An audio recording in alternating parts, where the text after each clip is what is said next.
true. I heard there were stay put. rumors that you were getting traded to Carving It Up, but they weren't willing to throw in the picks for me to get rid of you. Bryson was only offering 2-pick swaps and as well as Luke Kennard in exchange for me. And thankfully I have a veto clause.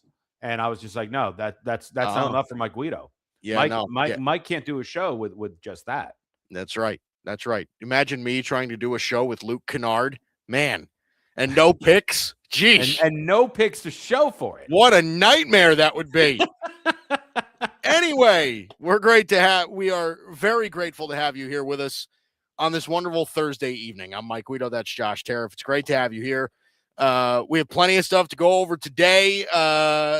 Quite the, what might get lost in a lot of the NBA talk, because it's a lot of NBA talk today, Josh, as some would be, contrary to some belief, Super Bowl Sunday is this Sunday.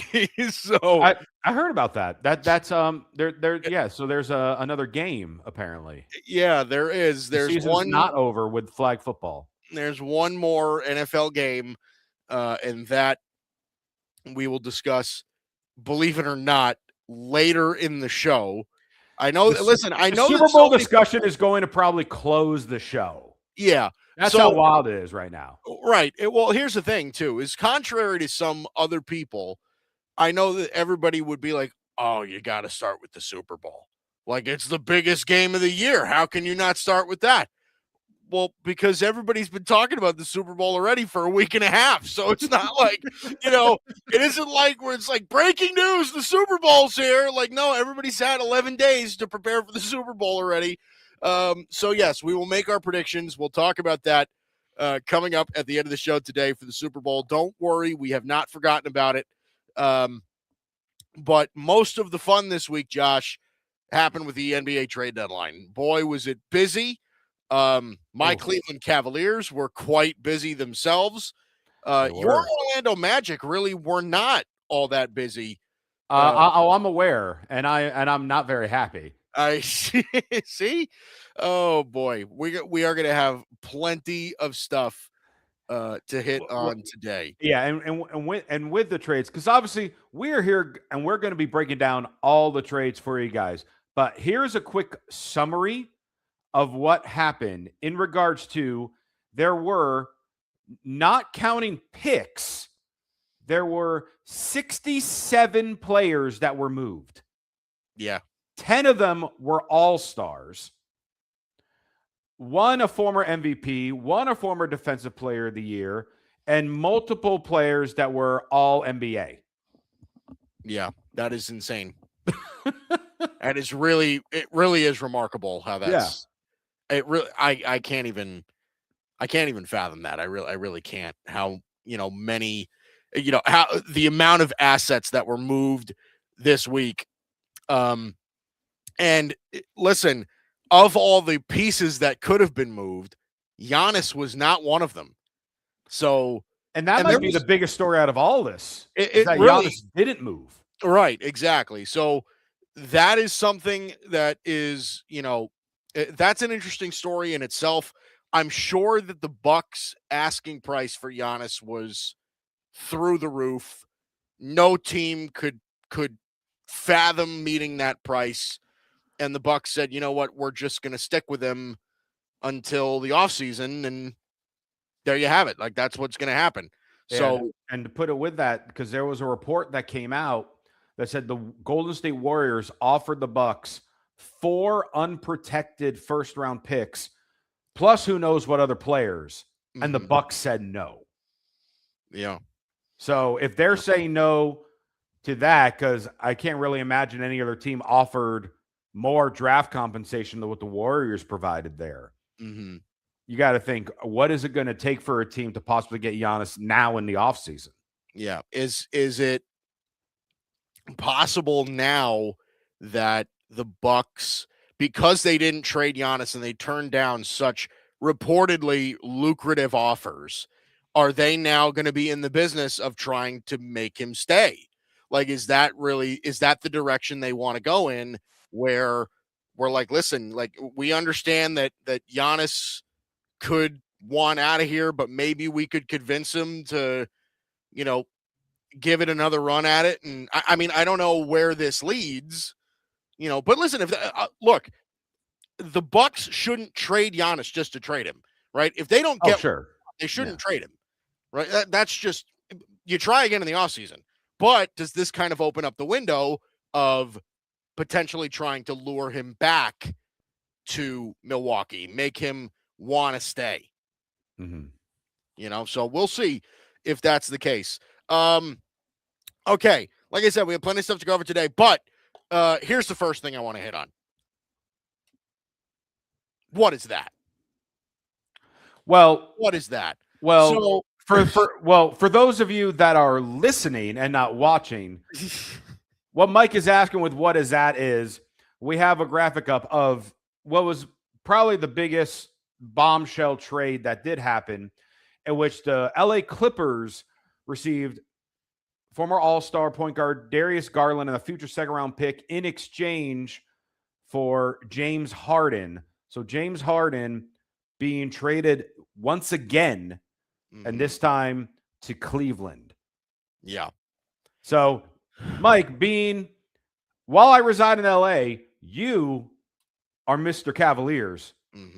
So I am going to allow you to begin your chat about James Harden now joining the Cavs and Darius Garland going to LA. Okay, so Josh, this is going to sound as weird as any sports take maybe ever. You with weird sports takes? I would have never imagined There's no way. Yeah, I know. It doesn't make sense. No. I think so. Okay. I hate this move for Cleveland. I hate it. Genuinely hate it. However, I think it probably puts them in finals contention. So if you want anything more contradictory, you're going to need to elaborate a little bit with that. Okay. So here's the thing. I am 100% certain that today, okay, James Harden is a better basketball player than Darius Garland. He is. Okay. I think Darius Garland is very good. He's an all-star. I would say borderline all-star given he's been an all-star, I think, twice. Right. But given the saturation of top-level players in the NBA, I think he's a fringe all-star rather than a bona fide every year sort of perennial all-star. But Darius Garland also, and listen, I love him. I have zero ill will towards Darius Garland at all. I think he's a good ball player. I think he is going to crush it with the Clippers. I really do. And I hope, honestly, that maybe his Cleveland career isn't completely over. Like I would more than welcome him back in the future. I love Darius Garland. But multiple things can be true at the same time. Darius Garland was a oft-injured, streaky player who was not a good defender, right? Okay. Those things are all true about Darius Garland. I think in the grand scheme of things, James Harden is a nice add for Cleveland if what you are getting is his stat line. If you are getting James Harden's 24, 25 points a game with 8-9 assists, then it's a good ad. If you're getting James Harden, who, and I understand the comparisons between Garland and Harden in the playoffs and all that stuff, I understand all that. If you are getting Harden's bottom line inefficiency and you are getting his ego and everything else that comes with him, it shatters everything else. So that was the thing. If James Harden's name was not James Harden and he had any other background than what he has with his stat line, it's a great move for the Cavs. If the Cavs were adding a 25 point per game, near 10 assist player for Darius Garland and a second round pick, Cavs fans would be jumping through the roof. That is a superstar point guard to add to a backcourt with Donovan Mitchell, which could arguably be made as the best backcourt in all of basketball. I think you could absolutely make that case. But because it's James Harden, there's so much more that comes with it. So I think this is maybe, not only do I think, is it the most, like, attention grabbing, right? This might have been the biggest trade of the deadline, but it's also the most polarizing because this trade by itself, not can, it will make or break the Cleveland Cavaliers. It will make or break them. They will either excel to a point where we haven't seen from them, or this thing is going to completely implode. And Harden is going to want to leave, and Donovan Mitchell's going to want to leave, and Cleveland turns into a team that needs to start over again. That's my take.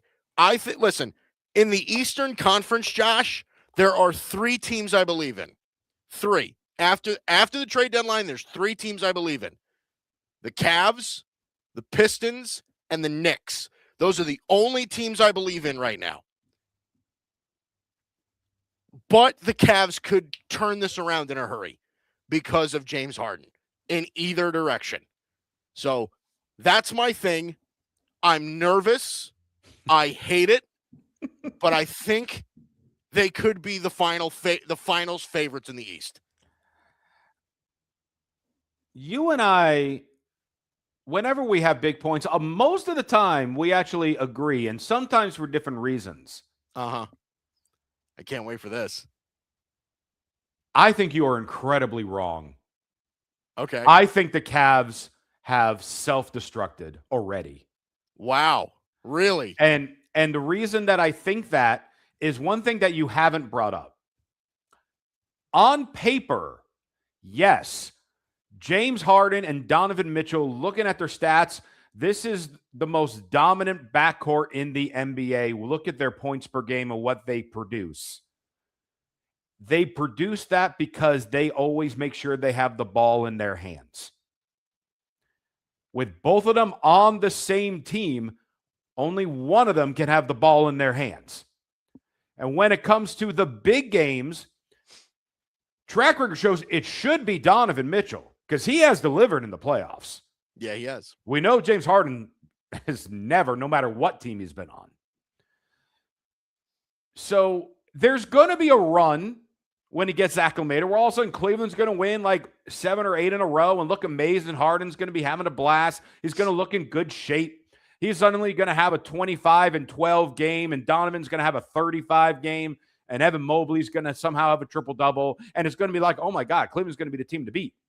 And then they'll get to the second round of the playoffs where James Harden forgets how to play basketball. And that always then puts a giant negative impact on the players around him. That impacted Westbrook and Chris Paul when he played with them in Houston.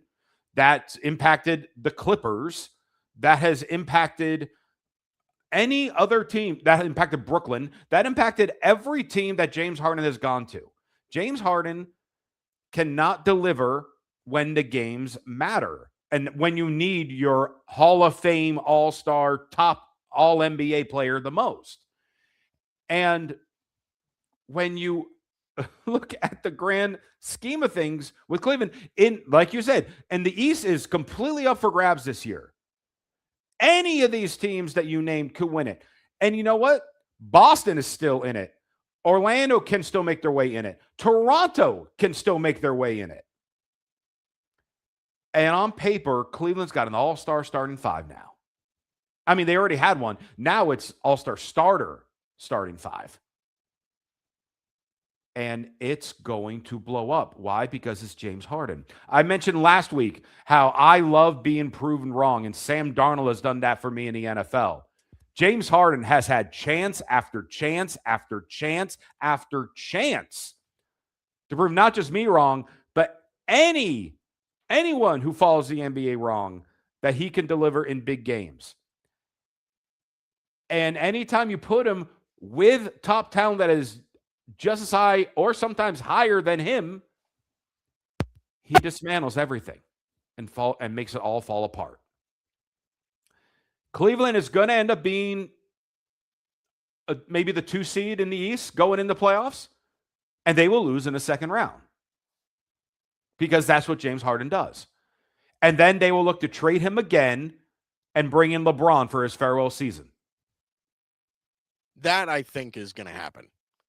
That I genuinely think is going to happen. They'll bring in LeBron for one more year next year. Yeah. But do you see LeBron playing with James Harden? I don't. Well, listen, I think here's the thing is I think you're right. I think the way you're looking at it is the way that I am most fearful. Mm-hmm. Okay. Because like I said, this will undoubtedly make the Cavs better. It will. It just will. Okay. By the time the playoffs come around, the Cavs will be a top 2 or 3 team in the East. I have zero doubt about that. But like I said, and I don't disagree with you, that this could absolutely be viewed by most people as a desperate move by Cleveland, saying, okay, like this clearly right now, we're going to try and get ahead of this before it's too late, right? God knows we only have Donovan Mitchell for maybe a year or 2 more. You know, we want him to be here forever, but the NBA is weird, okay? Case in point today. Right. So we want him to be here forever, but God knows how long we'll actually have him for. And we need to do something that'll potentially put us over the hump. Now, if you're looking at it, and the Cavs got made fun of, you know, for the last couple of days for this, if you're looking at it through a clear lens, you're asking yourself, why is James Harden the player you bring in if you're trying to get over the hump? Mm-hmm. I totally understand that. I really do. My thing is that James Harden has a shot to be exactly what the Cavs need. But he also, like you said, has a shot to be the thing that wrecks the entire franchise. Okay? Yep. There is a world, Josh, and I know that I know a lot of people are going to call me insane for saying this, especially some of our buddies at the Grid Network. You know, they call you insane for far more than whatever you're about to say. Listen, I've been called worse, and I've said worse.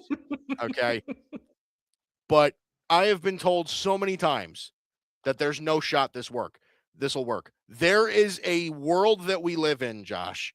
There's a world that we could live in where James Harden puts them over the top. That's all I'm going to say. There is a world we can live in where James Harden actually works. There's also a world, like I said, where it completely falls apart. Before we touch on the other one, I want to make sure we also still mention one thing with Darius Garland, though, and what he does for the Clippers. Mm-hmm. Because, yeah, he does not maybe score as many points per game as James Harden will, but you have an all-star caliber point guard that is 10 years younger for the Clippers than James Harden. The Clippers, who were the oldest team in the league, now actually have a facilitator that they can help build around because they could potentially keep him for a long period of time based on his age. I honestly think this was a good move for the Clippers moving forward. They clearly decided, even though they've been on this run the last month that we touched on this show, they clearly decided, oh no, we got to completely try to rebuild and refuel. And this was an excellent move for the Clippers, in my opinion. Listen, we talked about it a while ago. Yeah. Of like, what in the world could the Clippers get for James Harden? Mm-hmm. And we were thinking, there's no way anybody would still take him. And now, of course, I have to eat my own hat because, of course, my team was the one that took him. But they end up with Darius Garland in this. Like, Yeah. that's a real win for the Clippers. Like, I don't know that anybody could look at this as like an L trade for the Clippers. They absolutely made out on that deal. They did. James Harden, a 36-year-old James Harden on a massive contract. Mm-hmm. And you bring in Darius Garland and second round or whatever. But you bring in Darius Garland. That's real. That's a legit thing. The other two, before we move on to the Zubac trade, because it's all tied into the Clippers. Yeah. Okay. I want to tie in the Cavs a little bit more. Okay. So the smaller one of the two was Lonzo getting traded to the Jazz, right? Jock Landale being a part of that deal heading to Atlanta. It was my impression that Cleveland didn't get anything back in this trade, but according to the graphic, they got 2 future second rounders. Is that right, Josh? I would have to look up the exact breakdown, so bear with me a second. But I know Lonzo got traded to the Jazz, which freed up some money for Cleveland. Obviously, Lonzo was there. Lonzo Ball was the Cavs' sort of experiment to try to recreate what Ty Jerome was for them last year, and it hasn't worked. But then the Cavs also, really to start it all, made this deal. Right, it was the 3-team trade with the Cavs, the Kings, and the Bulls, where they sent DeAndre Hunter to the Kings. DeAndre Hunter, his play declined when he was in Cleveland. He was not the player they ended up trading him. They ended up trading for. By the way, I don't mean to cut you off. So one correction in that last graphic. So Atlanta, if you want to pull up, yeah. So Jock Landale went to Atlanta. Lonzo Ball and 2 Cavaliers second-round picks went to Utah. That's what I thought. And then Cash clearly went to Cleveland. Then. Went to Cleveland, but it was mostly just relief. Yes. For the Lonzo contract. It Correct. Really wasn't real cash. Yes. So now let's go back to this, right? Mm-hmm. So DeAndre Hunter ends up going to the Kings, and the Cavs get 2 very legit pieces that I actually thought, like this one, Josh, before the Harden thing, this I actually thought was a great move by the Cavs. Keon Ellis, who's one of the better defenders in the sport and is a potential 40% three-point shooter, and a legitimate backup point guard in Dennis Schroeder, who's been around the league for a long time. He's had a lot of success. The Bulls getting Dario Saric and a couple second-round picks to facilitate the deal. But I also thought, even before the Harden thing, those are 2 legitimate rotational players that are going to play a big role for the Cavs also, Keon Ellis and Dennis Schroeder. This trade I loved for Cleveland because the one thing that, people have been worried about with the Cavs was their depth. Again, great starting lineup, but then what happens if someone gets in foul trouble, someone gets hurt, who is coming off the bench, who is a spark? Like you said, Schroeder has been a proven vet and has been proven to deliver for whatever team he goes to.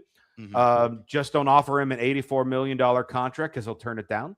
And and then, like you said, Keon Ellis, a nice young player that can, he's only averaging, 5.5 points a game right now, but he is someone that you could put in and insert and help deliver on a team with some depth. He's a super athlete, and he's a really, really top-tier defender. Yeah. A really top-tier perimeter defender. So I was a big fan of that move. Overall, listen, and we'll talk winners and losers a little bit later. But again, it really depends on how you view the Harden thing. I thought the Cavs did make a good move there. Yes. Let's go to as we shift from Harden leaving the Clippers, we go to Ivica Zubac leaving the Clippers as well. This trade happened today. Ivica Zubac and Kobe Brown heading to the Indiana Pacers. The Clippers getting Benedict Mathurin back with Isaiah Jackson, 2 first-round picks, and a future second-round pick. Josh, here's my thing. Ivica Zubac's a good player, okay? Yep. He's a very solid NBA center. This is a haul for Ivica Zubac. An absolute monstrous deal for the Clippers. The Clippers got more for Zubac than the Wizards got for Anthony Davis, or than the Mavs got for Anthony Davis, excuse me, which we'll get into that one too. I cannot emphasize how much I love this trade for both teams. And I also want to brag because when we, several weeks ago, we're talking about how are the Clippers going to just disband everything. Right. We made games of trades, and I had Zubac to the Pacers for Mathurin and 2 picks. It was slightly different on the picks, but it was almost an identical trade. Yeah. So I feel really, really smart. You do. All that said, as I finish, getting the brag, how wonderful this trade is. So for one thing, the Pacers did not sign Miles Turner. And right now, Zubac and Jay Huff, their backup center, combined for the next 3 seasons will make less money than Miles Turner in Milwaukee. That alone is a win for the Pacers. Yeah. The Pacers now also have an even better rim protecting center for when Tyrese Halliburton comes back. Because now you're looking at a starting lineup potentially next season of Halliburton, Nembhard, Nesmith, Zubac, and Siakam. Yeah. That puts you right back in contention in the East. And then there's the possibility of them having a top 4 pick in this year's draft to go with it. Now, on the other side for the Clippers, you get a stud in Benedict Mathurin, who I think would be an ideal 6-man type player for them. And on top of that, if the Pacers pick falls between numbers 5 and 9 in this incredibly loaded draft class, Clippers get that pick. And if not, then it's unprotected in 2031 plus an unprotected in 2029. So now Clippers get some of those draft picks back that they lost in the SGA disaster trade. And you have a potential, again, hey, how about this for hilarity? The Oklahoma City Thunder still have the Clippers unprotected pick this year. The Pacers could have a Clipper make them play just slightly better enough where then while the Clippers lose their top pick to the Thunder, by getting the top pick, would then also push the Pacers pick into that 5 to 9 range, where then it will go to the Clippers. Have that circle around your head. Yeah, I seriously. Oh my God. So again, it's great for long-term for the Clippers, and it's great for short-term for the Pacers. Yeah. And I really like the move. And I honestly think Zubac, based on now moving to the East, I can see him next season being an all-star center for the East. Yeah. I mean, it's absolutely possible. He's a very, very good player. I just thought on face value, I mean, that was a monstrous deal. It really was. Like, that was so much to give up to get Zubac if you're the Pacers. Benedict Mathurin is your best young player. Like, he's good. You rather have Mathurin than Nembhard? I think I would, yeah. Wow. Okay. I think I would. I just think Mathurin creates more. He's a better athlete. Like, I just think he's a more versatile player than Andrew Nembhard is. I think Andrew Nembhard is a really solid rotational guard, but I think that's all he'll ever be. I still think Mathurin has some upside to him too. So, Mathurin and picks is something. But yeah, look, it's the Clippers. I mean, if we haven't said it already, I mean, the Clippers, I think, absolutely are winners in this deadline. They 100%. They did exactly the opposite of what I thought they were going to do. I genuinely thought that they were going to buy. I thought because we talked about that last week. Yeah. Because they won they went on that really big hot streak, right? Got themselves back in the playoff picture, right? Kawhi is healthy. I thought they were going to buy like no tomorrow, or not even excessively, just make a trade or so, right? Give up more picks for something. No, they sold James Harden. They sold Ivica Zubac. That to me is something. Now, it came at the price of giving up Kobe Brown also, but listen, it's, that is worth the gamble. If he emerges as a good role player, so be it. It was worth the trade. Yeah. So now you only have one Kobe on the Clippers now, by the way, too. What are you going to do with only one Kobe? I know. All right. Let's go to break. We'll take our first break. We'll touch on some more crazy NBA trades next. What up, Cowboys Nation? We are Cowboys Can Fan. You know, like Canadian fan. And we're big Dallas Cowboy fans. We live stream every Dallas Cowboys game with our unapologetic, intoxicated play-by-play and color commentary, and we guarantee you won't find anything like this anywhere else. We do that in the ring together? We told you Not So Bland was here to stay, baby. And if you like to have a couple cold ones, Crack 'em if you got 'em, son. Crack 'em if you got 'em, son. Crack 'em if you got 'em. And watch the Dallas Cowboys play football. you need to join us 1 hour before the Cowboys kick off. Throw your score prediction in our live chat, and if you're right, guess what? We'll send you a shirt, some Can Fan merch.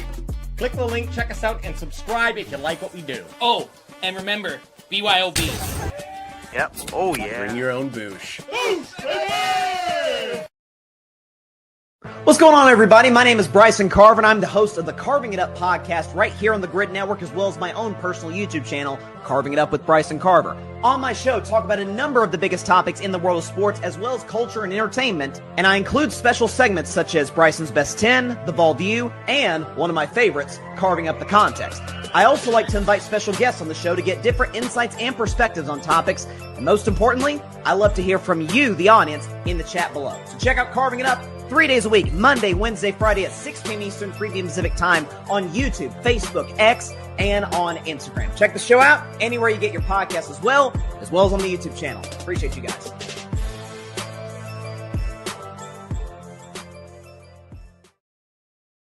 Alex Rodriguez is coming out with a documentary, and it goes into detail. Like, he's never talked about the steroid part of it and all the pressure.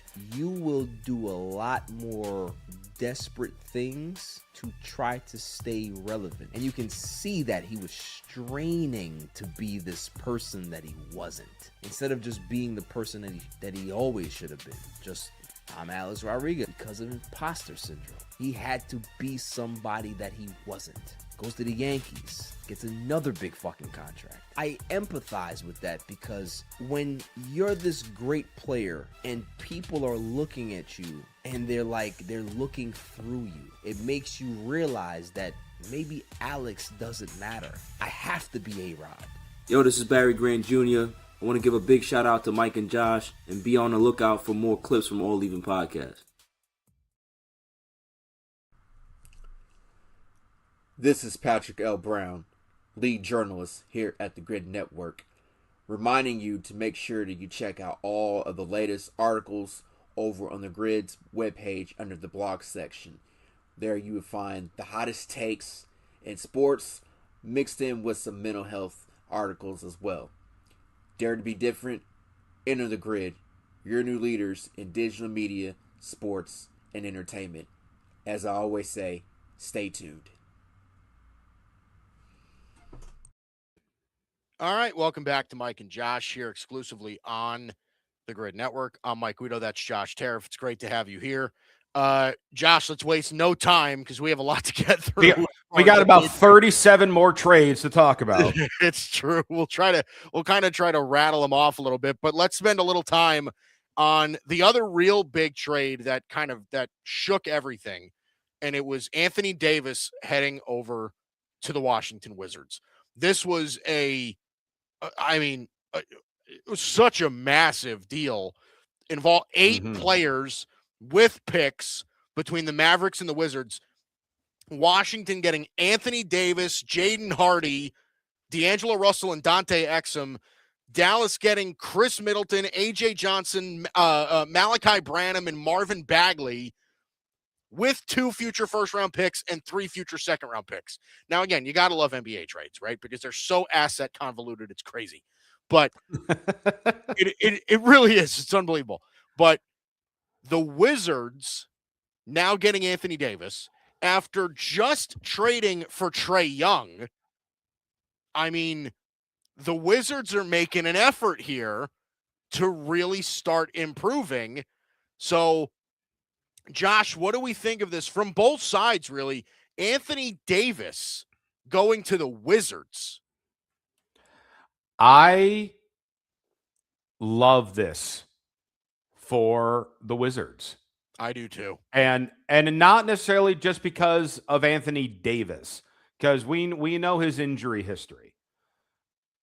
But with this trade, along with the Trae Young trade that you did, a few weeks ago, you got 2 all-stars running the point guard and center, along with you got a couple good young players like Alex Sarr. You're going to have another top pick in the draft this year. Yeah, right. You're running Trae, not to cut you off there, but they're running now Trae Young, Anthony Davis, and then you've also got Alex Sarr and Trey Johnson. Right. That's and Keontae George. And Keontae George. So you have those guys. I'm sorry, not Keontae George. Keyshawn George. I'm sorry. Keyshawn George. I mixed up my Georges. Keontae George is on Utah. So you're doing that. Plus, again, whatever top 5 or so pick you get in the draft this year, because Trae Young and Anthony Davis are probably not going to play the rest of the season. They're probably going to go in tank mode. So then you get another pick. Listen, I would. Right. I would 100% tank. Yeah. So, because then when you look at, and when we get into, like trade deadline losers, all of a sudden the Wizards are one of the top teams in that division. Yeah. I know we don't really talk much about divisions in the NBA. What's a division? Well, what? Weird. Well, in the NBA, the Southeast Division consists of Washington, Charlotte, Atlanta, Miami, and Orlando.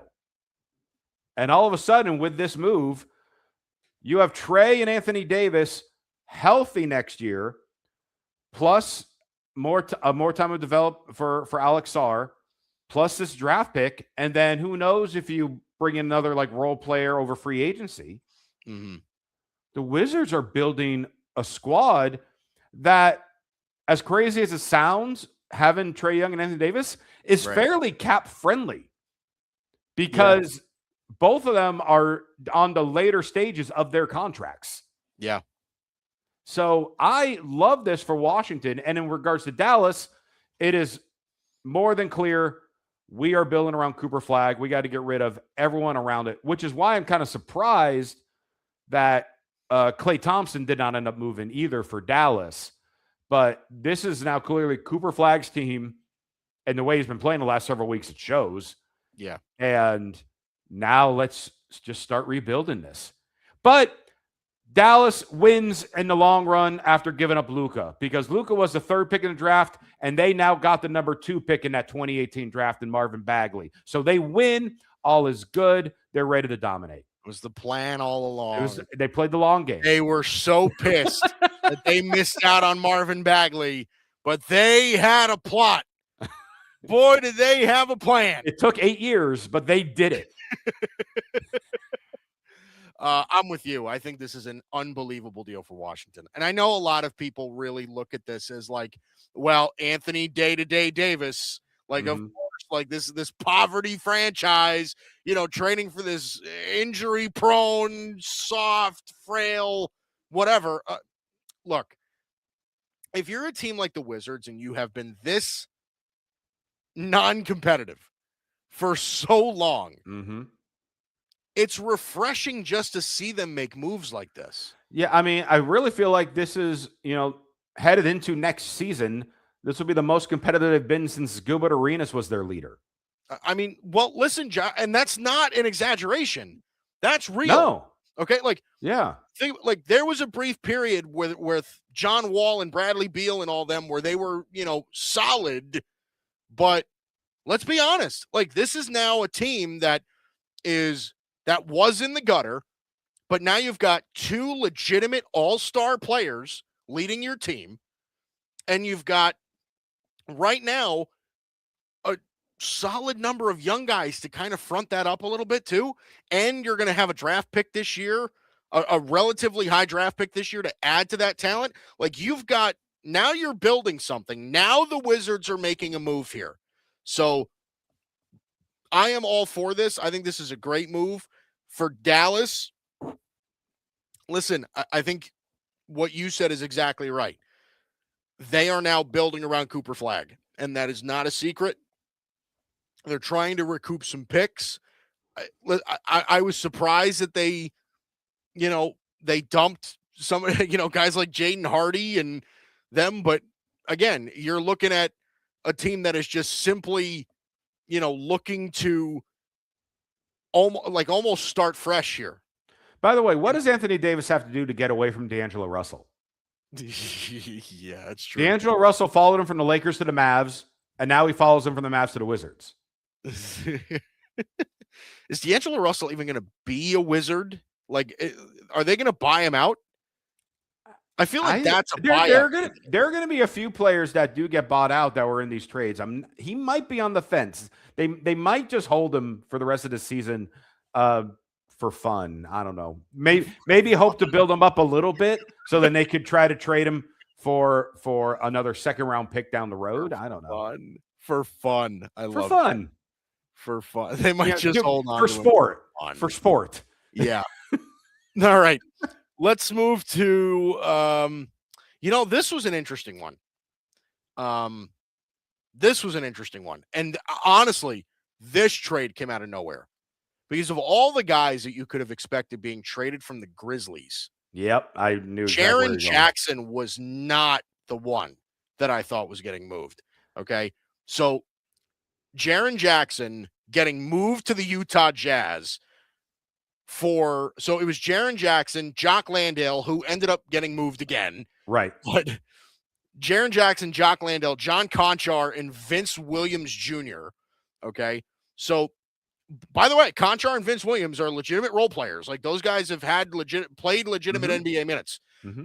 And the Grizzlies get back Walter Clayton, Kyle Anderson, Taylor Hendricks, who is a higher upside player, but really hasn't shown a lot in the NBA so far in his career. George Niang and 3 future first-round picks. I mean, Jaren Jackson to the Jazz of all teams. This one knocked my socks off. I don't even know what to make of this. I mean, well, when you sum up that trade, if you want to just put the graphic back up there, because you put the graphic up here with all the names of the players, all you need to see is Jaren Jackson Jr. for 3 future first-round picks. Because honestly, the rest of these guys are salary fillers in this case. So the Jazz, who forever, it seems, have been stacking up picks, and we've been waiting to see, okay, so how many more picks are they going to get? And what are they going to do with Lauri Markkanen? And what are they going to do with Walker Kessler? What are they going to do with Keontae George? This is the right Keontae I was referring to earlier. Well, it turns out what they're doing is they're building with them and now exposed to picks. Because now you add a former defensive player of the year in Jaren Jackson Jr., him and Walker Kessler, who is going to get a shot up on them? Yeah, right. They're going to block every shot. Every shot. Unless you're Victor Wembanyama and who can still reach over anybody. So you add someone like him to this team, all of a sudden, as we were just talking about what Washington has been doing on the East, right? Utah is doing the same thing because they still got plenty of picks. Mm-hmm. They can still develop people. And now you got a young core, which is now really centered around Jaren Jackson, who we thought, all right, that's the one unmovable piece in Memphis. But turns out, nope, Ja's still there. And Jaren Jackson's going to move. So now we got 3 picks. And let's hope that they turn out to be stuff, because Memphis has now turned into an absolute disaster. Yeah. Yeah. I mean, I'm surprised that Ja didn't get moved. I really am. I can't believe Ja didn't get moved. I cannot believe it. But I mean, I think it's also possible that nobody wanted him. Like, listen, he's a good player, but we don't want to deal with the headache. That's absolutely what I think. Now, I could also think that the Grizzlies' Jaren Jackson talks began as Ja Morant talks. Like, it could have been, in my mind, where, like, the Grizzlies called the Jazz and said, hey, listen, are you guys interested in Ja Morant? He's available. And the Jazz said, hell no, we're not. But we might be able to work out something for Jaren Jackson. And the Grizzlies might have just been like, you know what? Okay, let's hear it. And then that's where this becomes a thing. That's how I picture it in my head, where, the Grizzlies they were motivated to move Ja Morant and ended up moving Jaren Jackson. So that's the way that I see it. I don't know. I also don't really get this for the Jazz. I really just don't.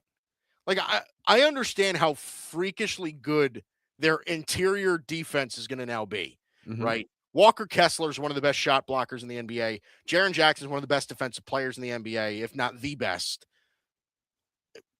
I still don't know that they're all that good.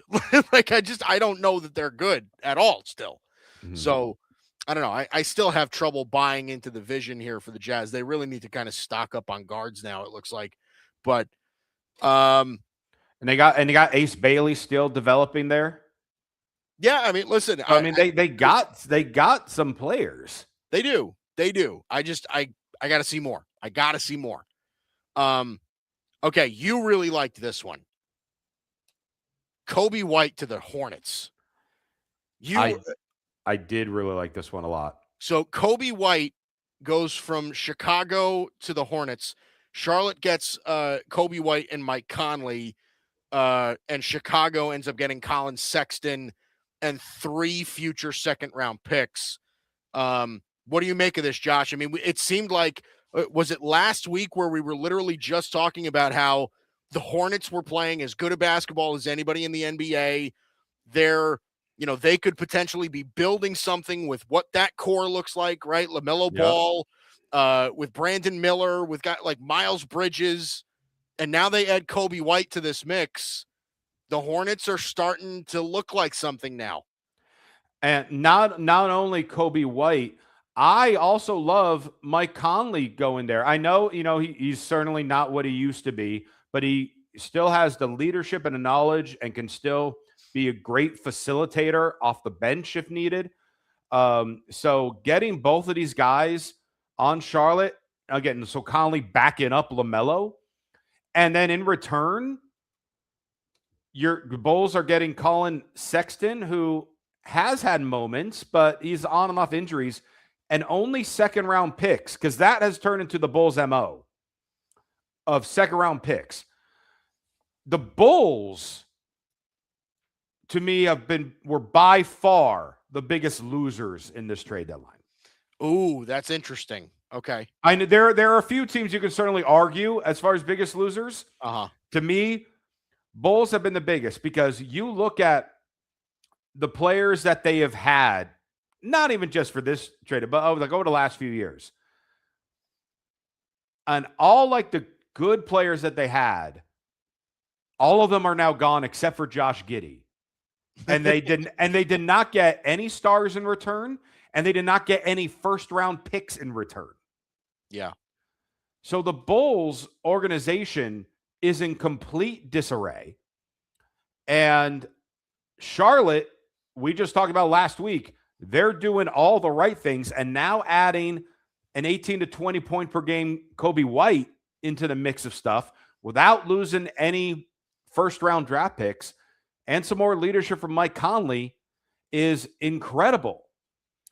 And as great of a trade this is for Charlotte, the one of the other big Bulls missteps, I think, was an even bigger loss for them and a bigger gain for the other team.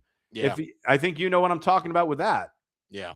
No, listen, it certainly is. I mean, I think Kobe White is, I think Kobe White's a really good player. And he's really blossomed as a nice.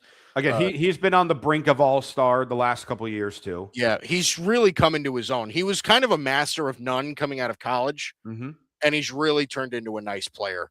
I want to touch on some of these other Chicago trades because there's a lot. Right. And look at what they got from them. They got really not much of anything. So Nikola Vucevic. This is the one. Yeah. This is the one that I think is the biggest game changer for this season. You were talking about how James Harden could be that difference maker for the Cavs. Vucevic is going to make Boston the top team in the East. The top team in the East? I really think they've already been towards the top without Jason Tatum the way they've been playing. And the one thing they've been missing is rim protection because they lost that between Horford and Porzingis. You bring in Nikola Vucevic, a former All-Star who can still stretch the floor and can still, muscle down inside as well. And he's certainly younger than Horford and much healthier than Porzingis. All of a sudden, you throw him in that lineup, and all you had to give up was Anthony Simons, who, let's be honest, really hasn't panned out too much for Boston for what they were hoping. Yeah. So I think this was, to me, the three biggest winners in this trade deadline were the Clippers, the Wizards, and the Celtics. And this was the only move the Celtics made. Yeah. And I think this is an absolute home run for the Celtics. I think Vucevic fits their style of play beautifully. Yeah. I listen, I do think this was a great move. I really do. I still don't think they're better than Detroit or the Knicks or Cleveland. I just don't. Like, I think right now, I find it really hard to buy into the Celtics having success in the playoffs without Jason Tatum. Like, that's what I think. Now, I think you say that, but he has not been the most consistent guy in the playoffs. Jaylen Brown has been their best playoff player. I know, but that's also and Boston currently is third in the East. They're tied with New York for second, actually. Well, listen, like I said, all of that is true. I also think, though, that without Jason Tatum, you're without Jason Tatum. Like, every team game plans for you different now, right? Jaylen Brown is no longer the guy that you have to look out for second. Jaylen Brown's the guy that you game plan for now, right? So I am not a huge believer in Boston right now. However, I do agree with you. I think Vucevic fits exactly what they want. I think at this point in Vucevic's career, they are recreating what Al Horford used to be for them years ago. Yes. That's what this move is. Okay. And he's younger now than Horford was for them with that game plan, and is a better outside shooter than Horford is. Right. So again, I think it's great. And so many people have forgotten about Vucevic because he's been in Bulls purgatory the last several years. I know. This dude is still He's really good. He could still be a 16-10 guy. Oh, without a doubt. Yeah. Without a doubt. Yeah. He absolutely is a player like that. Ayo Dosunmu, by the way, let's touch on some of the smaller ones. Ayo Dosunmu and Julian Phillips to Minnesota. Chicago getting back Rob Dillingham, Leonard Miller. Leonard Miller, Rob Dillingham and Leonard Miller, I was both very big fans of theirs as draft prospects. I really thought they were going to be something. Rob Dillingham just hasn't turned out to be anything yet. 4 future second-round picks, obviously going to Boston as well. But, yeah, Ayo Dosunmu, Julian Phillips heading to Minnesota. Another part of this, by the way, this was another thing. Mike Conley was moved a couple of times as well. But Mike Conley, Jaden Ivey going to Chicago as part of a trade where Detroit picked up Kevin Huerter and Dario Saric and a first-round pick swap, all of that. So again, Chicago was a team that moved a lot, and they made one more deal that I want to touch on in a minute. But just to kind of, hammer this point home, the Bulls did a lot of shake and bake here. They really did. There was a lot of movement. And got what? And right, they got second-round picks. Mm-hmm. You got second-round picks and Rob Dillingham, which, as you said, has not developed into the NBA as of yet. Right. They've gotten an Anthony Simons. They have not been able to move at all. Mm-hmm. So I don't know what this franchise is doing. And with that last graphic you saw, adding Kevin Huerter to the Pistons, that's a nice role player pickup for a team that's already up top on the East. Yeah. No, it can definitely use that kind of shooter. Yes. In that rotation as well.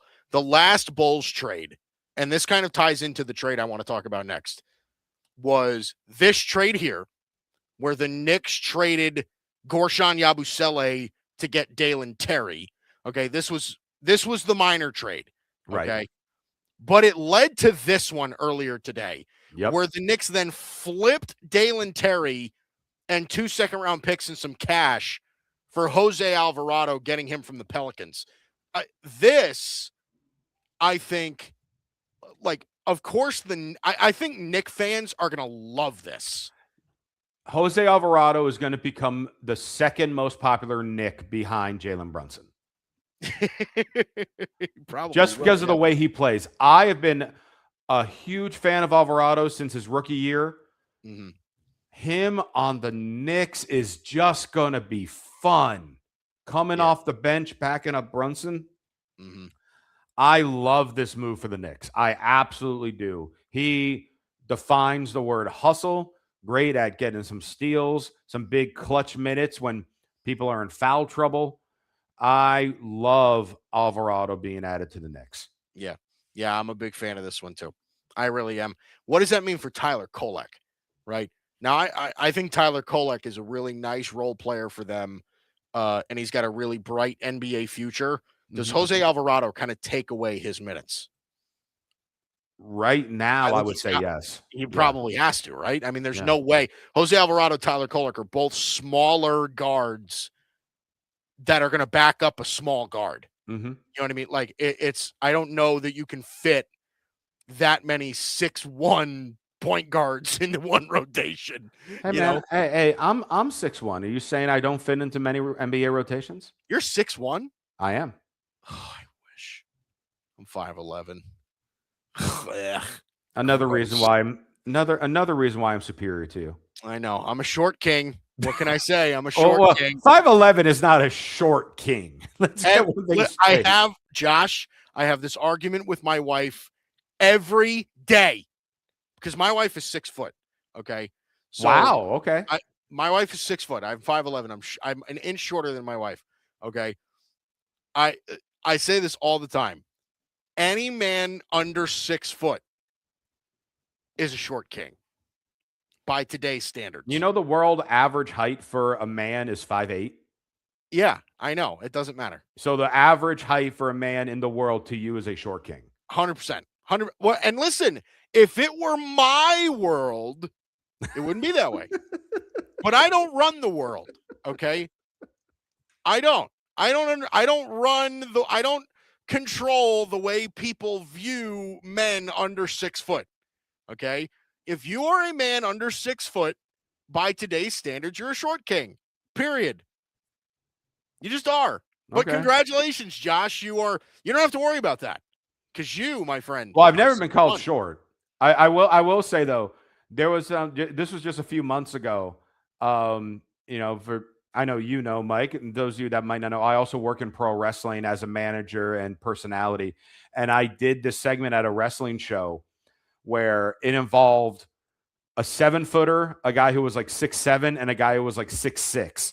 And I'm standing like, I have never felt this short in my life. Mm-hmm. And it was hilarious to me because I'm like, I've never had to look up at a group of people.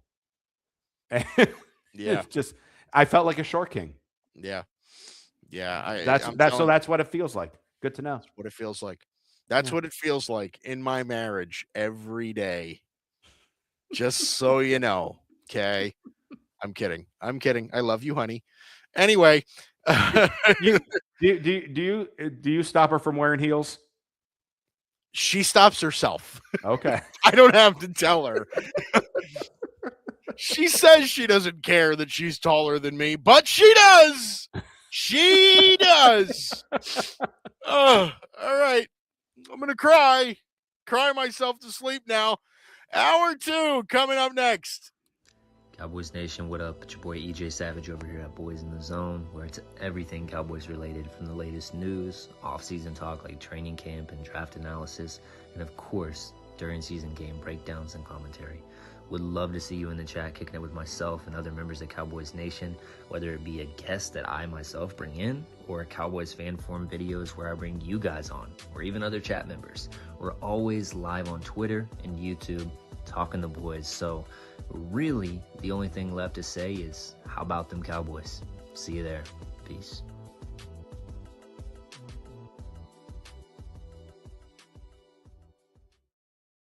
Hey, what's going on? My name is Tim Barnett, and welcome into the Boston Sports Summit. If you're a fan of any of these 4 teams right here, or you're like me and you love all 4 of them and you follow them religiously, you're a big fan, this is the show for you. The big thing with this is real commentary and authenticity. I'm going to tell you like it is. If we're great, then we're great. But if we suck, I'm going to tell you that we suck and we need to improve. I'm also not afraid to call out our ownership or front office for making bad decisions, just like I'm not afraid to call out our coaches or our players for screwing some things up or doing great. All right? Because that's what this show is all about. It's about authenticity. So listen, if you're a fan of any of these teams or you're a fan of all 4 of them, check me out, the Boston Sports Summit, every Wednesday, live at 7 p.m., and it's electric, all right? We're going to go into some great detail about the Sox, Patriots, Celtics, and even the Bruins, and hey, you might even get a guest appearance from my little puppy here. So, it's a great show. Don't forget to tune in every Wednesday, 7 p.m. You can also follow me on all socials, on Instagram, X, and YouTube, Boston Sports Summit. So check us out. It's a great show. It's a great time. Hope to see you there. God bless. What's going on, y'all? It's Arthur Hurst from the Grid Network, letting y'all know to check out the Saturday morning tailgate starting at 10 Eastern every Saturday.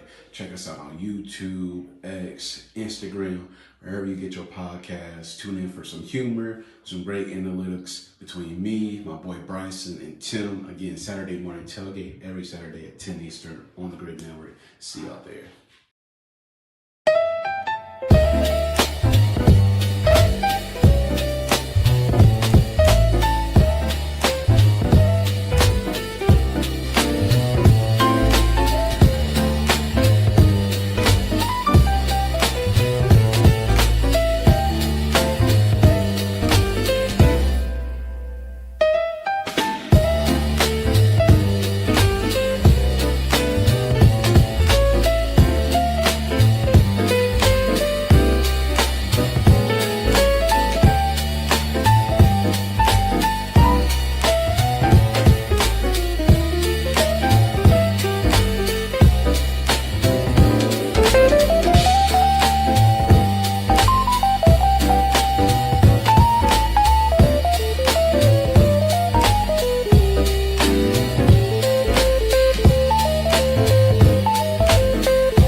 right, welcome back.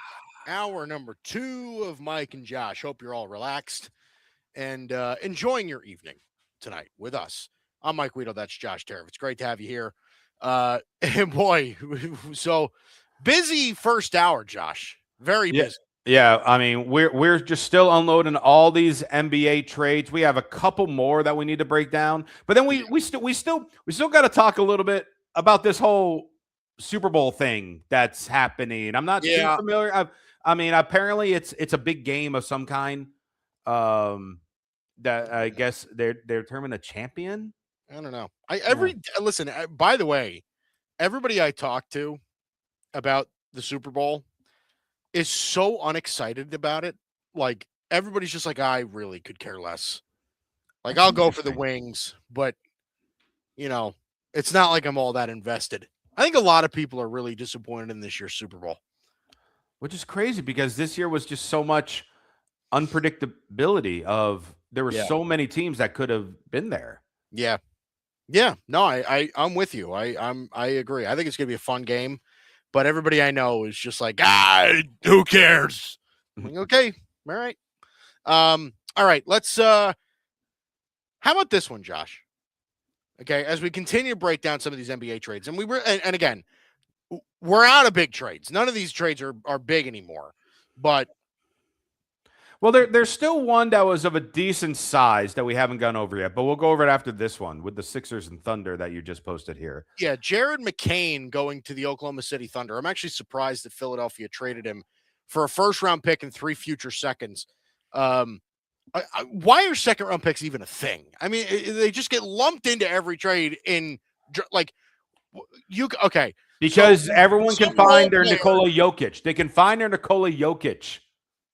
But you need 5, five chances to find Nikola Jokic in the second round. Yay.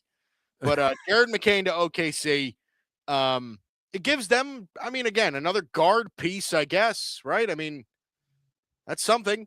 I love this for the Thunder. I really, really do. This was like the first draft pick that they were willing to trade away of all the ones that they have. Mm-hmm. And they got a guy who last year, before he got hurt, people were saying he was going to win Rookie of the Year last year, and Jared McCain.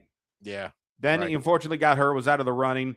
Has still been slowly getting back in the swing of things from his injury. So this year's numbers are not nearly as good. But that said, new environment, new system, winning attitude, because we know there really hasn't been one in Philly. Yeah. And McCain has the potential of becoming the Thunder's sixth man. Yeah. So I think this is a great play for the Thunder because also in the grand scheme of things, 1 first-round pick with all the picks they have isn't much to give up for the guy. Yeah, right. So I think it's a great move for the Thunder. Yeah. No, listen, it definitely is. For a team that's as loaded with assets as they are, taking I wouldn't even call it a flyer, but using it to kind of bring you a now asset, right? In Jared McCain, who can contribute right away. I think that's a very solid move. Now, I think the trade you're talking about is this one. Yes, it is. Okay. So the Warriors somehow found a way to finally offload Jonathan Kuminga, but it came at the price of also surrendering Buddy Hield. Now, again, there were rumors out there that suggested that they were trying to move both of those guys, but they end up getting Kristaps Porzingis in the deal. And for a team like the Warriors, does this not scream perfect fit, Josh? Porzingis to the this is not something that I predicted here. You think this is a perfect fit? I do. I really do. I think this is hilariously terrible. Why would you say that? Because the Warriors have had trouble A, getting younger, and B, having a consistent big man that will not get ejected every game. So they try to bring in Al Horford, the one old Celtic center. And now they decided, let's bring in the other old Celtic center, who this one is hurt all the time. He only played 42 games last year. He's only played 17 this year up to this point. And all of a sudden, in doing so, you gave up the guy he's been begging to get out of there because you haven't been giving him a chance. And the few times he does play, he plays really well. Jonathan Kuminga is going to flourish in Atlanta. And he's going to become a 20-point per game guy down there. Wow. And then the Warriors, I really don't see how you just got better. Because, okay, you got another big man, but you lost Kuminga. And like you were just saying, you lost Buddy Hield, a very good three-point shooter. Mm-hmm. To me, the Warriors trying to get in the Giannis sweepstakes, trying to see if they would move Draymond. Draymond saying in press conferences he was ready to go and saying his goodbyes. They were trying to trade Jimmy Butler because they don't know what to do with him since he's out with injury. You want to try to build something around Steph for the future. And with all that, you grab Porzingis. Well, look, here's the thing. I think the words Curry and future should not be in the same sentence. There is no such thing as building around Steph for the future. No, I'm building around a future to go past Steph. Because we got a few years left with Steph. We know that. But they got to do something to have young pieces to then build off of him. Yeah, I mean, look, here's the thing. And this is the reason why, and I don't think you're wrong, but I also think that, like, clearly the Warriors were not fans of Jonathan Kuminga. And if they wanted to put together a piece that could work alongside Steph, given health, of course, Porzingis at 7'3" and can shoot threes. Like, okay, Porzingis has a real shot to be one of the better options as a pick and pop sort of player there than he has in maybe almost anywhere in his career. Like, I think he could be tailor-made for a system that revolves around Steph having the ball all the time. Mm-hmm. Like, I really think that he could be such a good offsetting piece for that offense. Now, the other part of this is that the Warriors, the last couple of years, I think, have handled their roster fairly poorly. Okay. Mm-hmm. I thought getting Jimmy Butler was a little weird. I always thought that was a little weird. I also think that at this point, I would have just cut Draymond Green. Like, I'm at the point now, like, where I think Draymond is so past his, like, use now. Like, Draymond, like, if Draymond Green isn't with the Warriors, he's not in the NBA. I think Draymond's career is over. So, to me, the Warriors could try all they want to trade Draymond Green. Who the hell is going to take him? I would guarantee you that most of the NBA today is thinking, I don't know how the hell you put up with that guy for so long. Like, honestly, I think most of the NBA hates him. In a weird way, I wanted to see him go to Detroit just to see Draymond Green and Isaiah Stewart on the same team, to just be in tag team wrestling. Recreate the bad boy Pistons in a way, but in a much worse way. 100%. Every game, at least one of them would be suspended. Right. If they were just together. Flip-flop, right? Yeah, they just take turns. Stewart gets suspended, right. But then Draymond gets suspended the next game, but then he comes back, and then. So with all this said, though, back with the Warriors, right now they're in the eight seed in the West, and they have like a fairly good. They're 4 games behind the 7 seed. They're 4 games ahead of the 9 seed, so they're just kind of hovering there. Mm-hmm. This trade, I really feel makes the Warriors worse in the for the long run for this season. They are going to be, at best, they're going to probably still, based on the bottom teams of the West, they'll probably still make the play-in. At best, end up being the 8th seed and then get dismantled by Oklahoma in the first round. Look, I think here's the reality of their situation is that Mike Dunleavy literally said out in public, Jonathan Kuminga has no market. Nobody's going to take it. I cannot wait for him to just go nuts in Atlanta. Hey, listen. I think he's walking in as Atlanta's second best player right now. He might be. And listen, I hope the kid succeeds. Yeah. I was high on him in the draft and everything. Like, I hope the kid turns out. But I also think that Porzingis works for this team also in reference to what the Warriors could have possibly gotten for Kuminga. If Porzingis is what you can get, then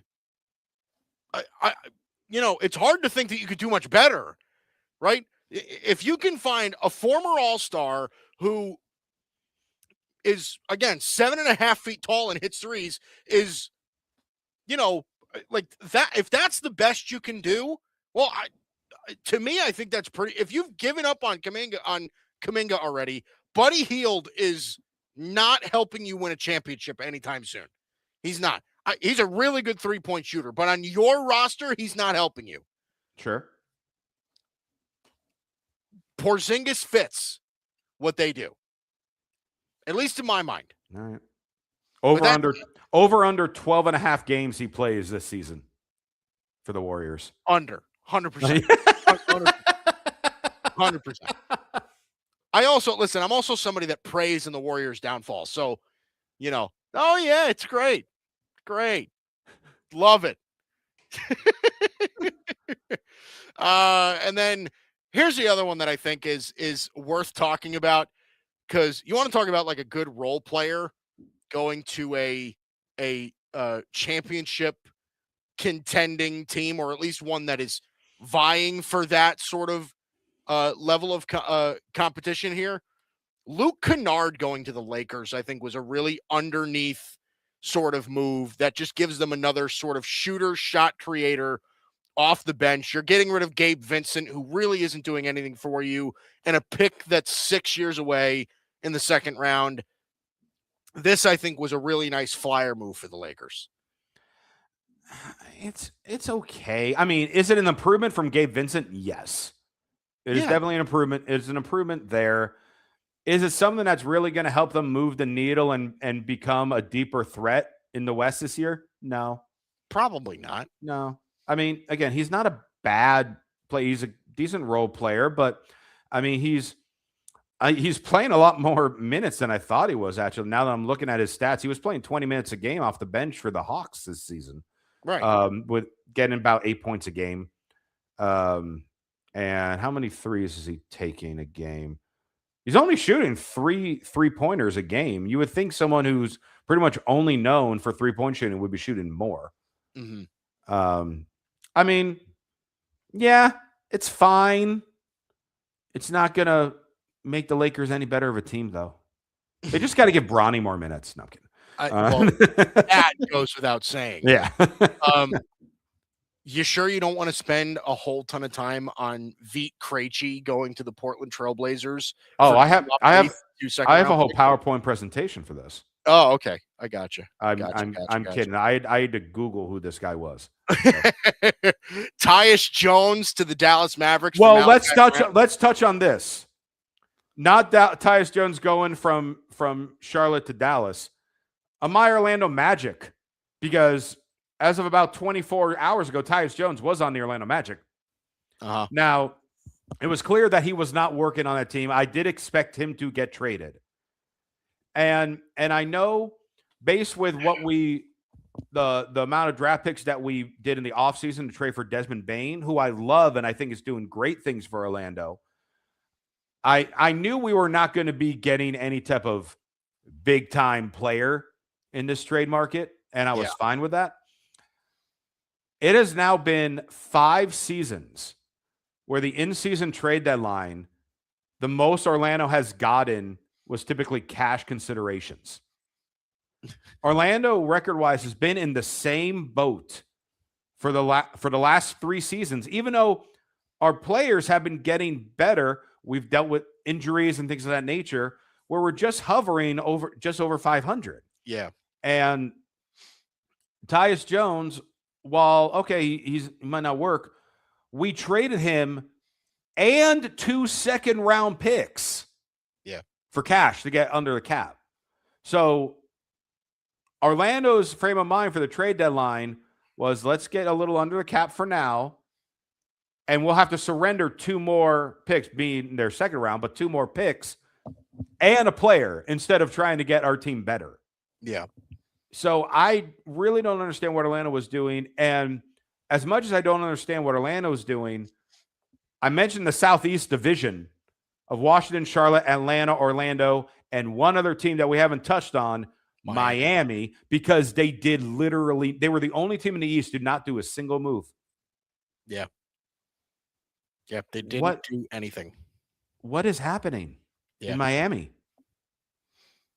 Yeah. Like what are they trying to do? That's so, and again, it's that exact sort of reason why I didn't want Giannis to go there.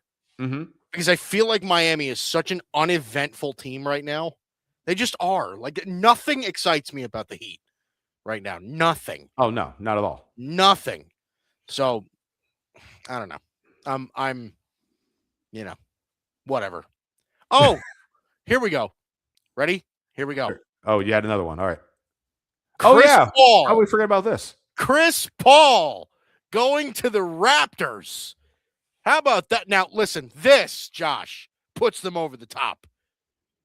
This puts them over the top. So just to give you the full scope of the trade, okay, when I said that there were no big trades, no more big trades, excuse me, Brooklyn getting back Ochai Agbaji, who, by the way, I love, 2032 second-round pick going to Brooklyn as well. The Clippers now receiving the rights to Vanya Marinkovic, who is clearly going to be the next Nikola Jokic, and Toronto now getting maybe a top 5 point guard of all time in Chris Paul. I mean, that's a move. I know you're having a lot of sarcasm in there. I kind of like Chris Paul in Toronto. He's not even going to report. I know. I think they're not even planning on having him report, which is sad because I honestly think he could help them off the bench. I honestly think he could. And if he does not report, if they just buy him out and he now becomes available for any team, obviously I would watch out for the Lakers, try to bring him in. Mm-hmm. And I was just talking about the one thing that Orlando has never had really in the last several years is a facilitator.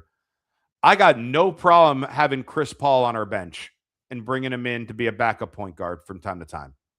Mm-hmm. I think, honestly, it would be fine there on a vet minimum. But yeah, this dude played all 82 games just a year ago. Yeah. And like you said, he is a top 5 point guard of all time. Yeah. And can't find a home. No, can't. You can't. Why? Guys, if you get him, you get State Farm ads. Don't you want Jake from State Farm showing up at your arena? Is Cliff Paul still a thing? I don't think Cliff Paul is still a thing. I don't think he is either. I think what was that? There was that one commercial, I don't remember, whatever. Oh, where the Bobcat probably like ate him. That came to life for like all his jerseys. Is that what it was? He's like, I didn't play for the Bobcats.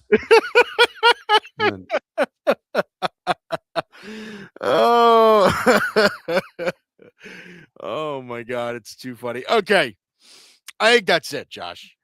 No, I think we're pretty much covered the trades, and I do want to make sure that we give a shout out to Grid crew member Alfred in our graphics department, Alfred Parser Jr. Because over the last 24 hours, I think Sham Sharania was the only person busier than Alfred in the world of the NBA graphics. Yeah. And he was able to make all these things for us to get him on this show. Quickly. We very much appreciate what Alfred did with all those. But Yes. I mean, think about it. We went almost 75% of our show was talking about the NBA trades because there were so many. There were so many. Yeah, I mean, look, man, it was definitely an eventful deadline. Yes, without a doubt. And even without Giannis moving. Yeah. As crazy as that is so interesting. Okay. When we come back, what do you want to hit on, Josh? We thinking like, I don't know, like NBA All-Star stuff? Since we've been on NBA, let's talk a little about the All-Star selection and the teams, and then we'll close out with our Super Bowl stuff. Sounds good to me. We'll be back after this. What up, Cowboys Nation? We are Cowboys Can Fan. You know, like Canadian fan. And we're big Dallas Cowboy fans. We live stream every Dallas Cowboys game with our unapologetic, intoxicated play-by-play and color commentary, and we guarantee you won't find anything like this anywhere else. We do that in the ring together? We told you not. So Bland was here to stay, baby. And if you like to have a couple cold ones, Crack 'em if you got 'em, son. Crack 'em if you got 'em, son. Crack 'em if you got 'em. And watch the Dallas Cowboys play football. you need to join us 1 hour before the Cowboys kick off, throw your score prediction in our live chat, and if you're right, guess what? We'll send you a shirt, some Can Fan merch. Click the link, check us out, and subscribe if you like what we do. Oh, and remember, BYOB. Yep. Oh, yeah. Bring your own boosh. What's going on, everybody? My name is Bryson Carver, and I'm the host of the Carving It Up podcast right here on the Grid Network, as well as my own personal YouTube channel, Carving It Up with Bryson Carver. On my show, talk about a number of the biggest topics in the world of sports, as well as culture and entertainment, and I include special segments such as Bryson's Best 10, The Ball View, and one of my favorites, Carving Up the Context. I also like to invite special guests on the show to get different insights and perspectives on topics, and most importantly, I love to hear from you, the audience, in the chat below. So check out Carving It Up 3 days a week, Monday, Wednesday, Friday at 6 p.m. Eastern, 3 p.m. Pacific time on YouTube, Facebook, X, and on Instagram. Check the show out anywhere you get your podcasts as well as on the YouTube channel. Appreciate you guys.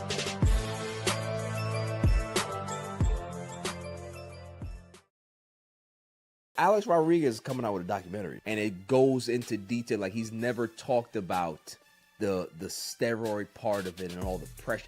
You will do a lot more desperate things to try to stay relevant, and you can see that he was straining to be this person that he wasn't, instead of just being the person that he always should have been. Just, I'm Alex Rodriguez, because of imposter syndrome. He had to be somebody that he wasn't. Goes to the Yankees, gets another big fucking contract. I empathize with that, because when you're this great player and people are looking at you and they're looking through you, it makes you realize that maybe Alex doesn't matter. I have to be A-Rod. Yo, this is Barry Grant Jr. I want to give a big shout out to Mike and Josh, and be on the lookout for more clips from All Even Podcast. This is Patrick L. Brown, lead journalist here at the Grid Network, reminding you to make sure that you check out all of the latest articles over on the Grid's webpage under the blog section. There you will find the hottest takes in sports, mixed in with some mental health articles as well. Dare to be different? Enter the Grid, your new leaders in digital media, sports, and entertainment. As I always say, stay tuned. So, welcome back. I just saw a tweet, by the way. Mm-hmm.